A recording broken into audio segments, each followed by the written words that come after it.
Hi everybody, welcome to this timeline documentary. My name is Dan Snow and here I am in a Lancaster bomber cockpit, one of the few remaining Lancasters from the Second World War, to tell you about my new history channel. It's called History Hit. It's like Netflix for history. Hundreds of history documentaries on there and interviews with many of the world's best historians. Follow the information below this film or just search online for History Hit and make sure you use the code TIMELINE to get a special introductory offer. Now enjoy this show.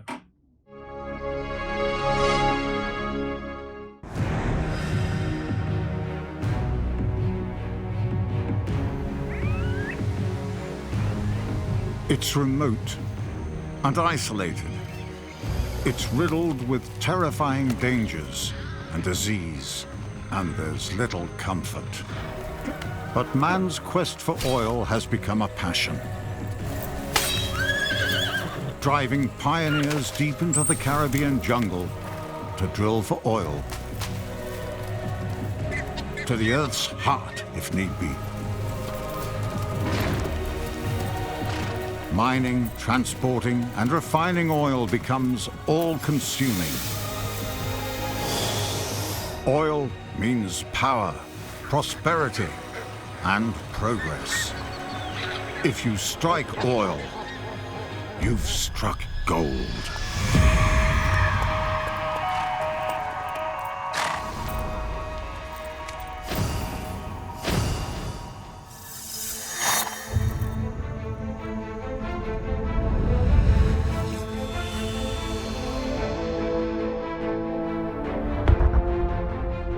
The Earth is our most precious natural resource.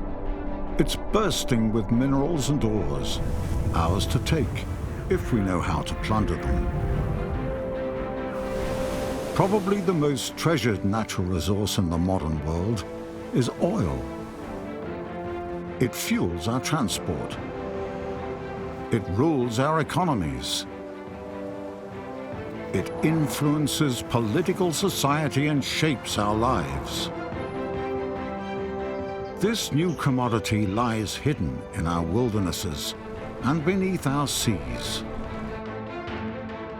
Oil seeps to the surface from Cuba to Barbados and beyond.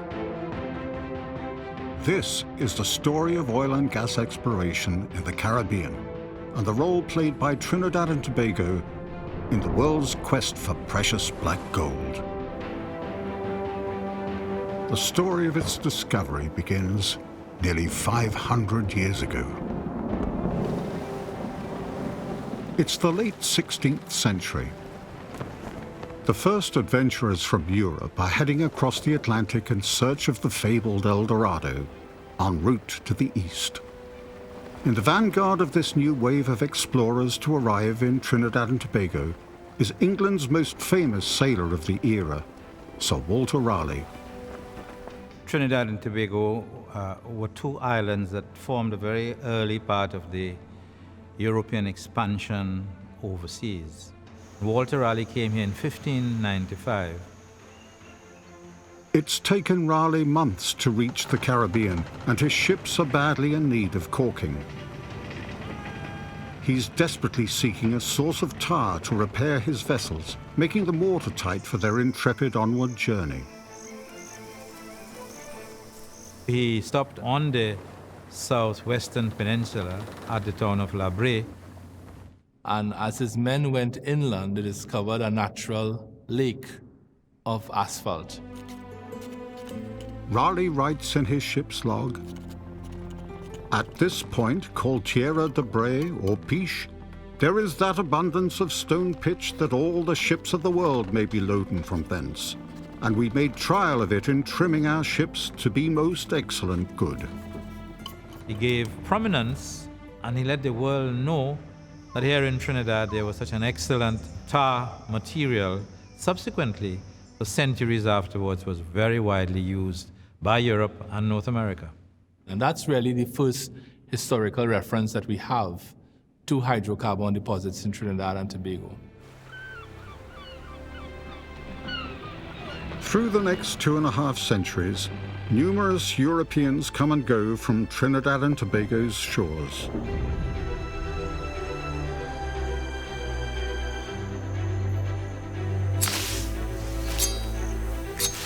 The Dutch hold the islands during the late 17th century before other colonial powers take possession.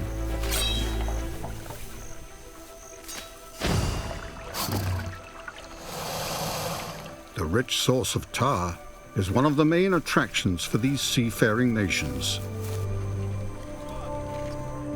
The tar bubbles on the surface of the pitch lakes in the interior, not far from their landing spot at Le Bray.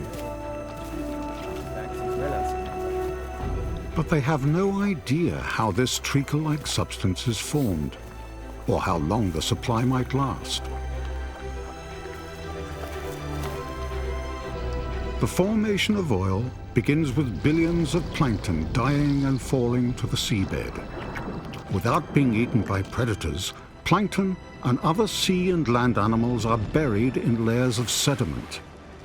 Squashed beneath the accumulated sands, the Earth's core heats up the seabed to 100 degrees centigrade, which finally converts the dead flora and fauna, now millions of years old, to oil. As pressure builds, the oil takes the path of least resistance, worming through rock fissures on its journey to the surface. When you take that sweet, honey-colored oil that we talk about, which is sweet crude, and you let bacteria attack it, it converts olive oil into treacle.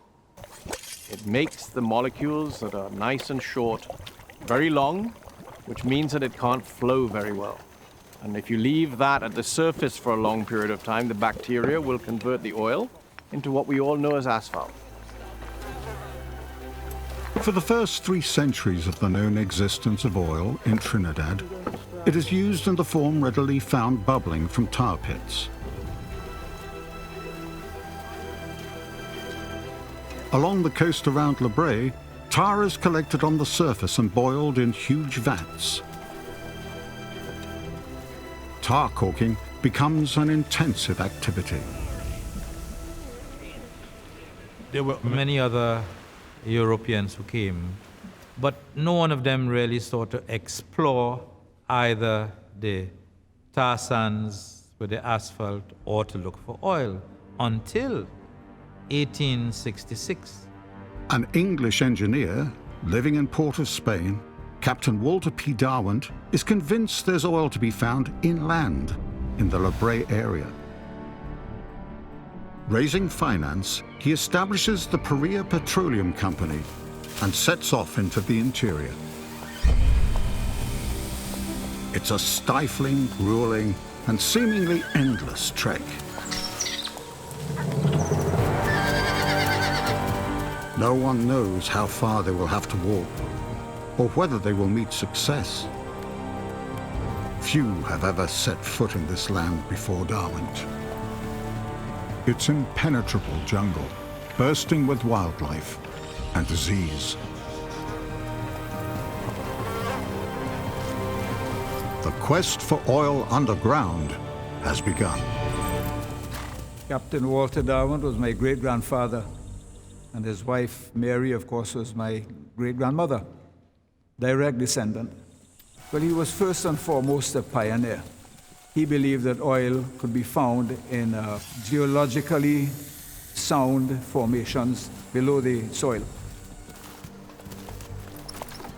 Darwent knows that where there's tar, there's oil, somewhere deep underground. He just has to find the source and tap it before the oil reaches the surface and turns to sticky tar. But it's a gamble. He's prepared to risk not only his own future, but the lives of his men too, as they search feverishly for evidence of oil. What stopped him in Arapero was the sight of natural oil seepages, oil coming up to the surface naturally without any human intervention.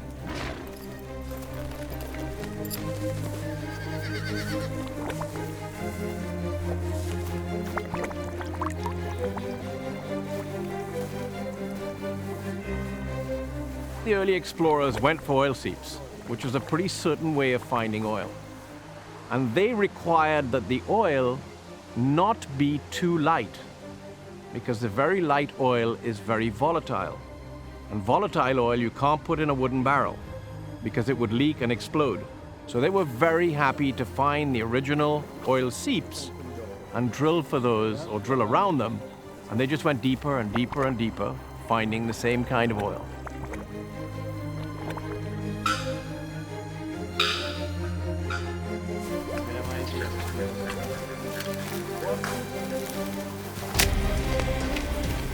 The conditions were horrendous. It was mosquito-ridden, there were snakes, it was just raw, virgin jungle. Without roads or communications, the men are isolated. They must be self-reliant, hauling tools and essential foodstuffs to the site of their venture. All their other needs must be supplied from the natural resources surrounding them. He had raised capital here on Trinidad on the local market to deepen the well. He dug a well that went down to about 160 feet, and that was successful. It's one of the earliest oil wells to be drilled in Trinidad. But the bore's gas pressure is so low, Darwent struggles to bring oil to the surface. He tries dipping for oil, but cannot bring up sufficient quantities to make it profitable.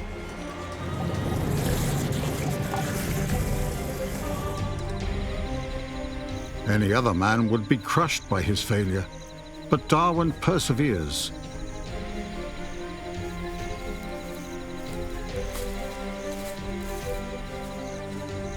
The climate is taking its toll.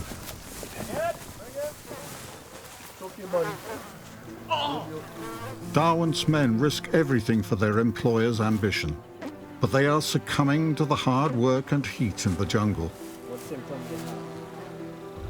Finally, disease creeps into the camp.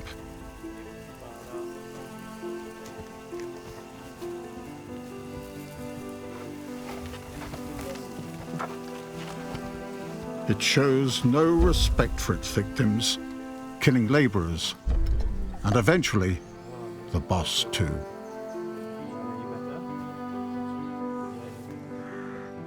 He was in the process of carrying his material down to the well, and he took in with what was known at the time as pernicious fever, yellow fever, of which he died. He succumbed. He was just too far out. There was no medical help. There was just absolutely nothing to help him with his illness, and he died right there on the location.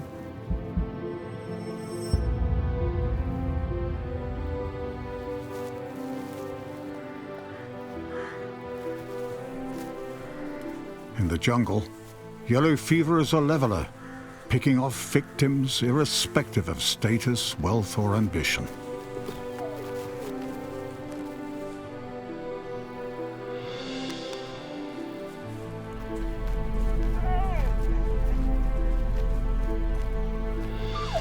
He was taken after his death in a fishing boat with my great-grandmother Mary, his wife, and one person, and they rowed across the sea from Aripero into San Fernando, a trip that must have taken them the best part of a day and a night.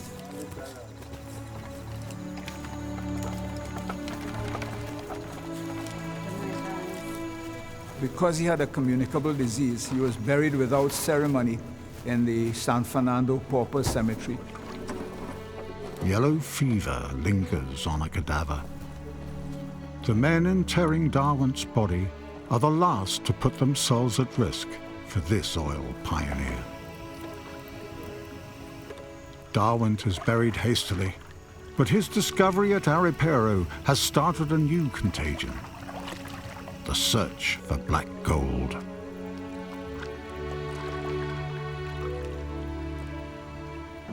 No one else took the risk of investing in oil in Trinidad, even though they knew that there was oil, but the problem was, first of all, the extraction of the oil, and secondly, the marketing.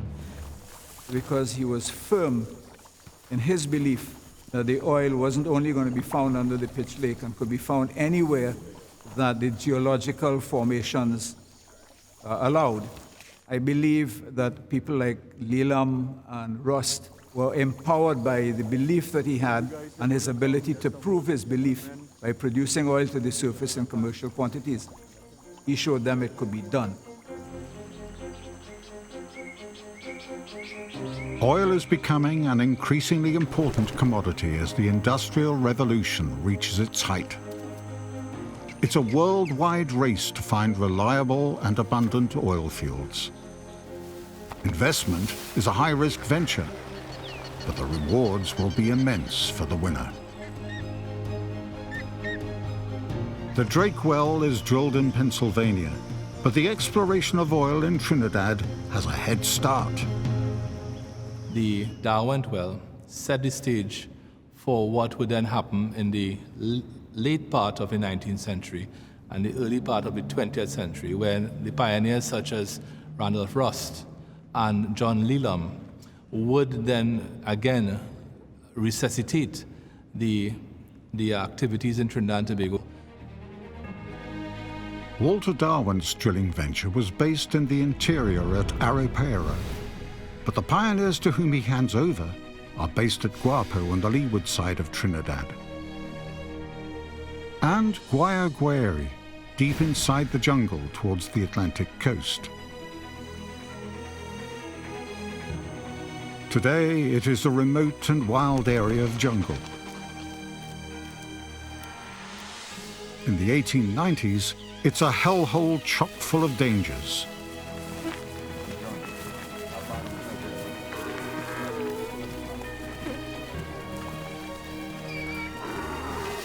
Randolph Rust arrives in Trinidad in 1881. He's English and hopes to make money from oil, but he needs an investor. By serendipity, he meets John Lee Lum, also recently arrived from China. The two will make superb partners. My grandfather was a very adventurous man and a very brave man, because he left his village in Sunway, in Canton Province, as a young man, and traveled to many countries before he eventually came here to the island of Trinidad and Tobago. Lee Lum is an entrepreneur. He makes his first fortune in Trinidad from investment in cocoa plantations before opening a string of Chinese shops which spread across the island. Importing and exporting goods makes his second fortune. John Lee Lum is now a successful and increasingly wealthy businessman. He did so well, and the government paid such heed to his enterprise that they allowed him to coin his own money.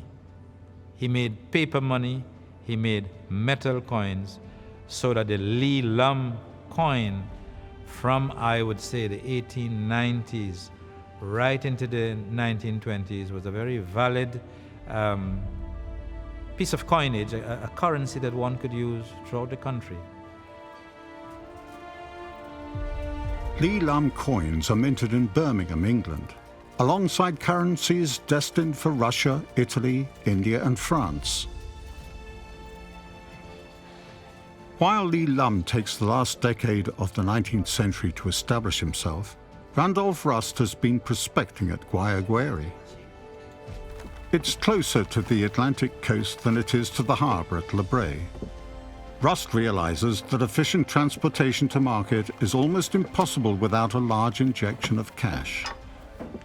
Randolph Rust, from what I understand, was seeking finance for his search for oil. And my grandfather, I suppose, had the foresight to advance him money to finance this project. Randolph Rust and John Lee Lum go into business together.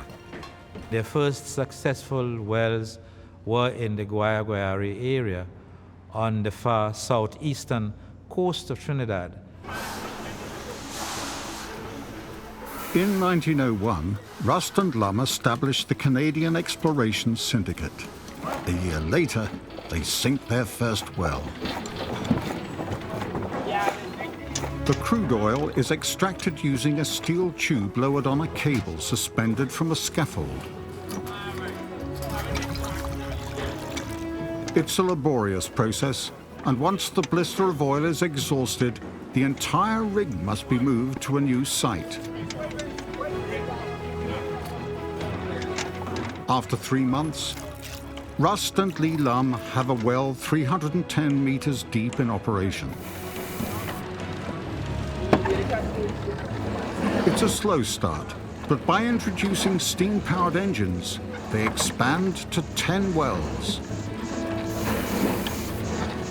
At the height of production, they are able to produce 100 barrels of oil a day.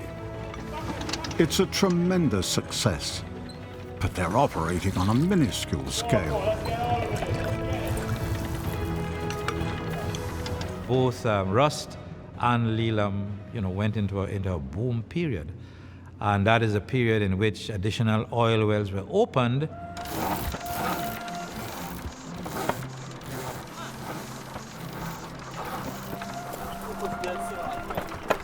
Workers flock to the new oil field. They are paid in Lee Lum currency, to be spent in Lee Lum shops.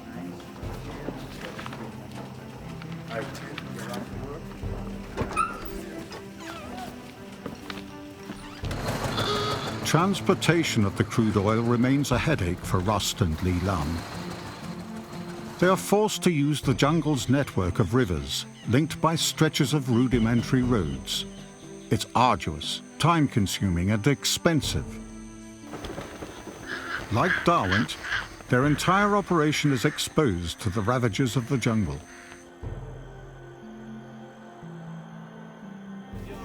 Eventually, the geography and geology of the island defeat them. Too far from the coast without a reliable route to the port at Le Bray, they have exhausted themselves and emptied their pockets. They struggle on until 1907. Lee Lum returns to China, where he dies 10 years later. Randolph Rust stays on in Trinidad, convinced that one day sufficient oil will be drilled to make a future pioneer very wealthy. On the leeward coast, German immigrant Conrad Friedrich Stollmeyer encounters similar problems. In the 1850s, having already established an asphalt extraction enterprise at the Pitch Lake, exporting the tar through Le Bray, Stollmeyer now strikes oil on his estate in the Guapo area. Initially, he uses the Vance River to carry his oil to the coast, linking up with his export activities at Brighton Pier in Le Bray. But diverting monies into road construction in the interior pays off for this pioneer. Felling trees and digging roads in the humid jungle is slow going, but ultimately it achieves faster access to the harbour. At Brighton Pier, along with his tar exports, Stollmeyer can now also roll barrels of oil onto ocean-going ships, headed for the expanding markets in North America and Europe.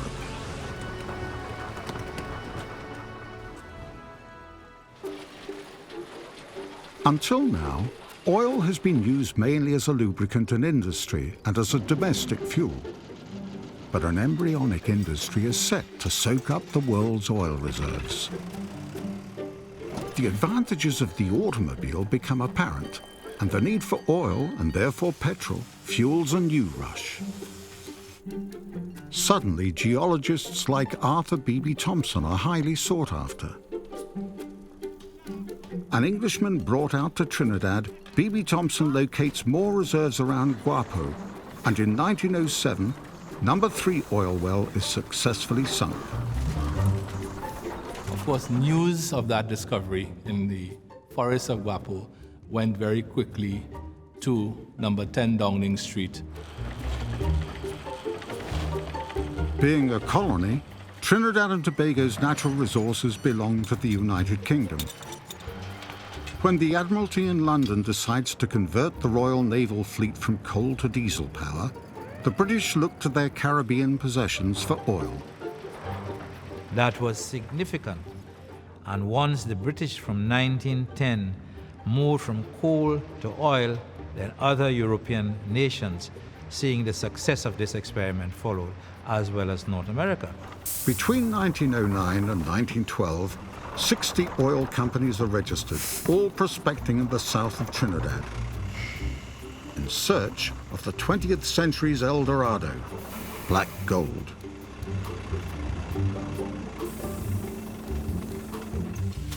Cocoa and sugarcane remain Trinidad's major exports, but anticipating the burgeoning energy industry is on the verge of ballooning, a fourth man, 20-year-old Mikey Hamel-Smith, a third-generation Trinidadian, appears on the horizon. In 1909, he qualified as an attorney and started his own firm. He traveled the length and breadth mainly of South Trinidad, doing what people thought was crazy, and that is spending hard-earned money on buying subsurface mineral rights. There are already sufficient players in the oil production game. So instead, Mikey Hamel-Smith decides to invest in ownership of potential oil lurking underground. It's a gamble that ultimately pays off. World War I in Europe is looming, and Winston Churchill's decision to expand the Royal Naval Fleet requires even more oil. Running on oil makes the fleet faster and more efficient. The need for increased production brings work and investment to Trinidad. Its oil industry now truly enters the 20th century. All of a sudden, in the space of about just over a decade, becomes an important center, a major center for production of oil for use by the British Empire. During the interwar period, Trinidad and Tobago's oil industry continues to attract overseas investment in its natural resources. At home, lots of money is being made, but it's not landing in the people's pockets. The workers in oil and in sugar were becoming increasingly impoverished because the captains in the oil industry in particular were not prepared to share their enormous profits with the ordinary workers. In addition, it was a period of considerable tension for Trinidad and Tobago. Attracted by the prospect of employment, workers from neighboring islands flocked to Trinidad. During the 1920s and 30s, the influx of people lowers the standard of living. Disease and poverty spread among the workers.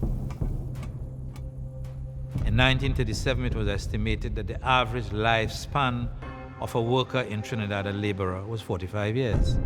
And I think it was the sharpness of that economic contrast that angered the working class enormously. And therefore, the period from 34 to 37 in Trinidad were very, very turbulent years. Uriah Buzz Butler is one of the leaders heading the workers' movement, striking for better conditions and the right to vote. The conditions of the poor Indians and Negroes in sugar and oil, respectively, was nothing short of subhuman. But another war is on its way, and with it, the potential for economic security. Moving forward to 1939 to 1945, in the Second World War, again, Trinidad became very strategic to Great Britain and the United States. As the tensions developed with Germany, then Britain began preparing for war. By 1940, the islands of Trinidad and Tobago have become logistically important to the Allies in the war effort.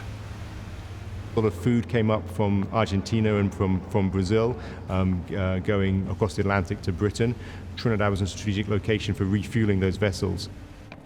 In London, Sir Winston Churchill is caught between a rock and a hard place. With France now an occupied territory, the British Empire stands alone against her enemies. Churchill needs to bring the USA into the war, but in return, The Americans want access to Britain's overseas territories.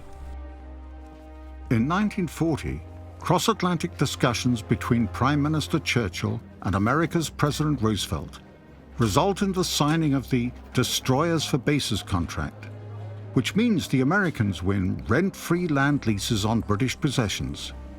And in return, the US transfers 50 destroyers to boost the Royal Navy's fleet in the Caribbean and Atlantic.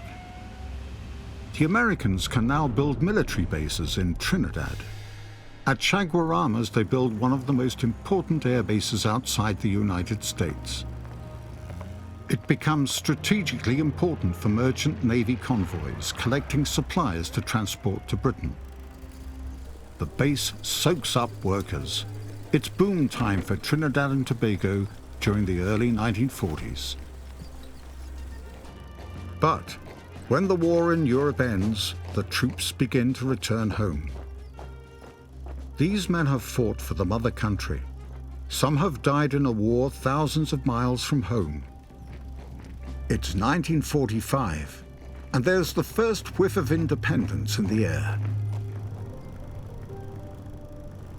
Native African percussion music has been part of the cultural background of Trinidad and Tobago for 3 centuries. But the music of slavery has become linked with rebellion and protest. With the prohibition of traditional bamboo stick instruments, the oil industry provides a new tune, readily available for anyone to play. Millions of oil drums have been produced during the war. Now they're transformed into the steel pan.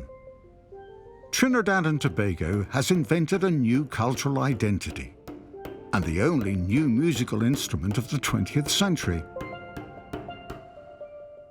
The new sound of Caribbean music goes hand in hand with the island's growing argument for independence. It's a refrain taken up by Dr. Eric Williams, an Oxford University-educated Trinidadian who returns home and where in 1955 he decides to put down his bucket. He forms the People's National Movement a year later.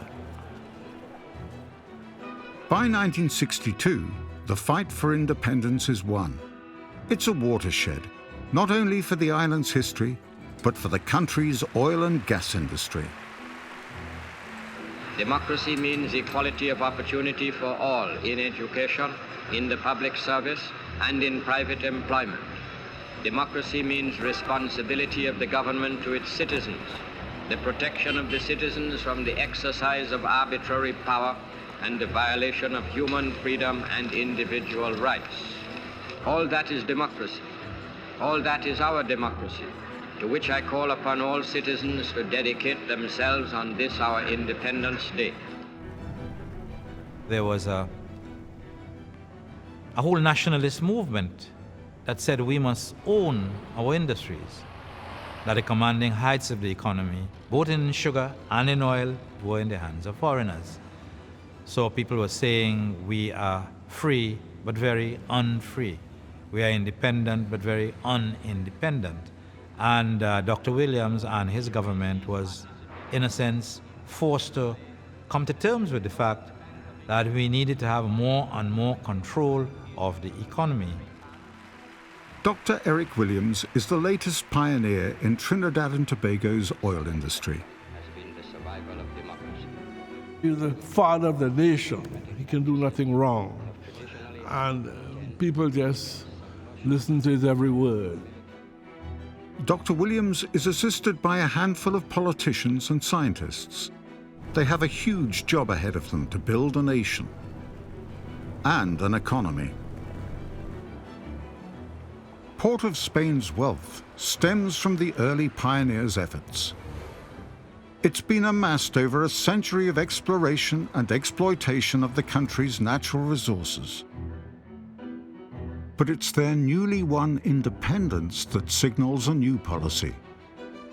The desire to put the nation's wealth in the hands of the people. In the late 1960s, the main oil company drilling offshore is Amoco.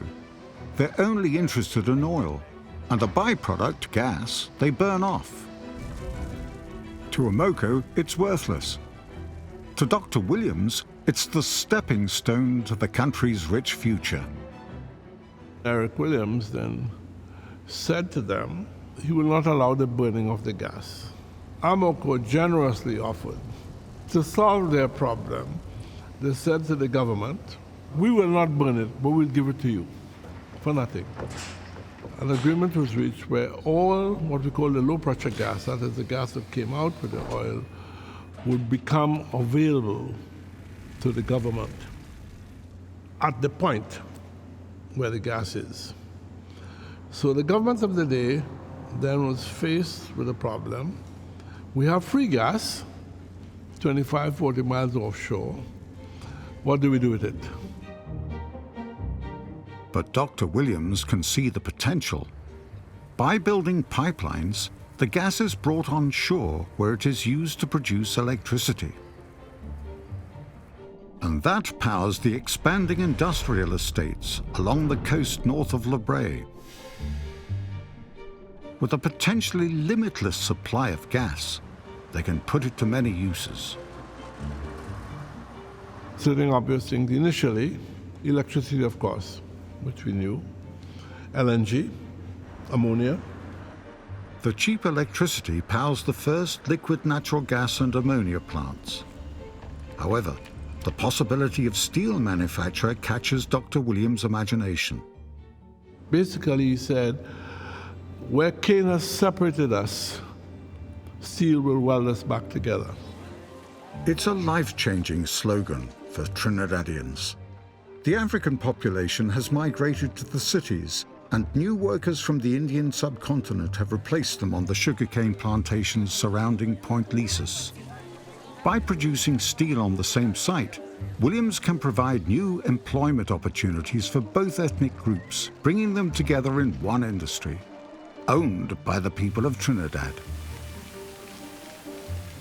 So, with that kind of political will behind the use of oil gas, the government had the wherewithal from the petrodollar to invest. And again, Eric Williams' driving force was exactly this.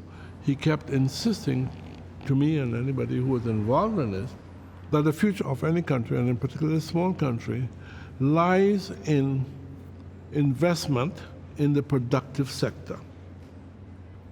The biggest challenge was persuading the population at large that this was to their benefit.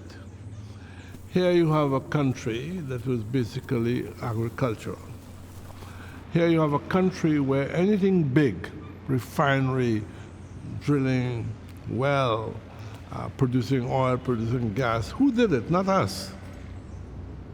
It was the Shells and the BPs and the Texacos and whatnot. And for suddenly this little country with people like myself saying, oh no, we can do this as well, generated a lot of very harsh criticisms.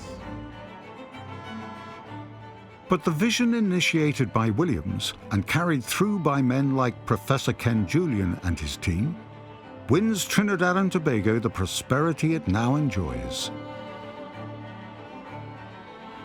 Trinidad's oil industry must be seen in the context of the geopolitics of that age, the early 20th century to the mid-20th century. As the oil and gas industry enters this latest phase of development, a highly skilled workforce is needed. Men and women trained locally by world-class engineers. But as a professor, no one can replace you in a classroom. You can really influence not just the acquisition of knowledge, but how young men and young women think. My mission was to ensure that the engineers we trained at the university saw meaningful opportunities in whatever sector of activity that we got involved in. The pioneers of the mid-20th century, their steely insistence that ventures like Point Lisas will succeed, and the energy they inject into this project not only builds for Trinidad and Tobago an industrial base, but it grows leaders for the future. If you go through Point Lisas, the CEOs of all those plants, with very few exceptions, maybe one exception, all my former students. And that's a rare legacy. Today, Point Lisas is the site for the world's largest methanol plant. It's the latest development to take the island's gas and transform it into a product that the entire world needs. And it's produced by Trinidadian talent. These things were done by and large by locals who had accepted challenges to improve themselves and rise to understand new technology and perform services that enhance the situation in the country. The methanol produced at the M5000 plant is a truly global commodity. It's a key ingredient for modern life used to make electricity and biodiesel. It's involved in the manufacture of glass, paint, and plastic. We have become the largest exporters in the world. So gas is significant. We really are a very major player in the global energy industry despite our very small size. It produces the wealth that the country has. We're the big dominant economy in the region. With oil and gas producing 90% of the island's exports and half the government's revenue, such intense industrial development is written on Trinidad's landscape. It surprises people when they come to Trinidad. It's not what they expect to see in the Caribbean. It's different to Tobago. Tobago is that sort of that lovely sort of Caribbean idyll, the azure seas and the palm trees and the white sands. Trinidad is not. It's an industrial nation. Every industrial power goes through a dirty period when pollution is ignored in favor of money. But like the rest of the world, this twin island state assumes 21st century responsibility for its industry's environmental impact. The days of foreign piracy are long gone. Anyone now who invests in Trinidad and Tobago signs up to the country's strict environmental policy. International investors are encouraged to remedy the disruption caused by their operations, with financial support for local enterprises that promote the rich diversity of wildlife, both on land and in the seas surrounding the islands.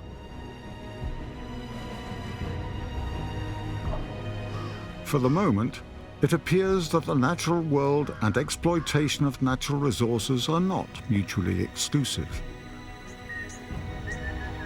But as industrial expansion is inevitable, for how much longer can animals and man coexist in this landscape?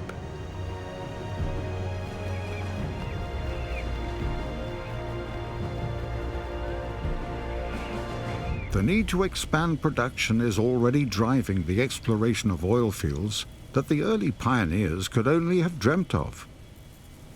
Trinidad is actually attached to the South American plate, which is continuous with Venezuela, Colombia, and all of those magnificent oil fields. The fact that we are sitting on an extension of South America is what has allowed us to have such a lot of hydrocarbons for such a little island. The strip of sea between the islands and Venezuela is the next big adventure for today's pioneers. The deep water is a new frontier for Trinidad. There have not been many wells drilled there. And basically we're going to find, or we're hoping to find, exactly the same oil that we have anywhere else, but it will have to be found in big volumes. If we find those big volumes, Trinidad will be very well off economically for a long period of time.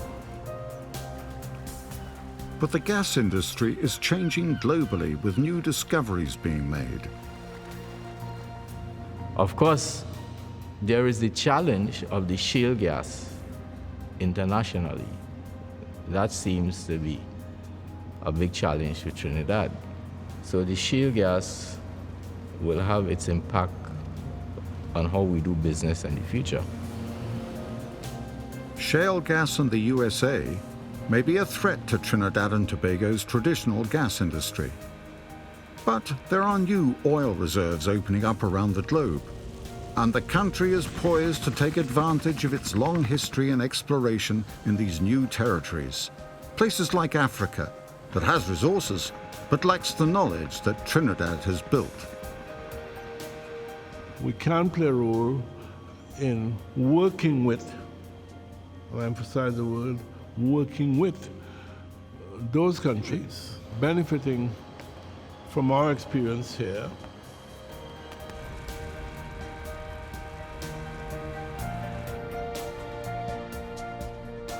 I believe that we have demonstrated to the world that though we are a small country, we have been able to punch well above our weight when it comes to the oil and gas industry for over 100 years.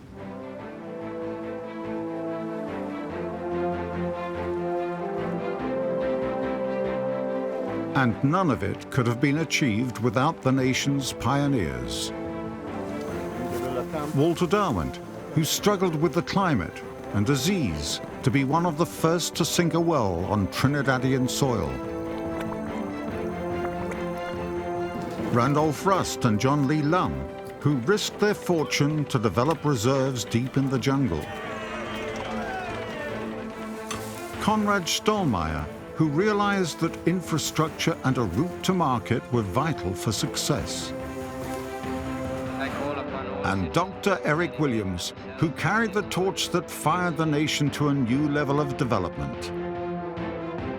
These pioneers gave birth to an industry that became the bedrock of an economy, producing wealth and stability, and a first-class future for the exploration of hydrocarbon resources in the Caribbean.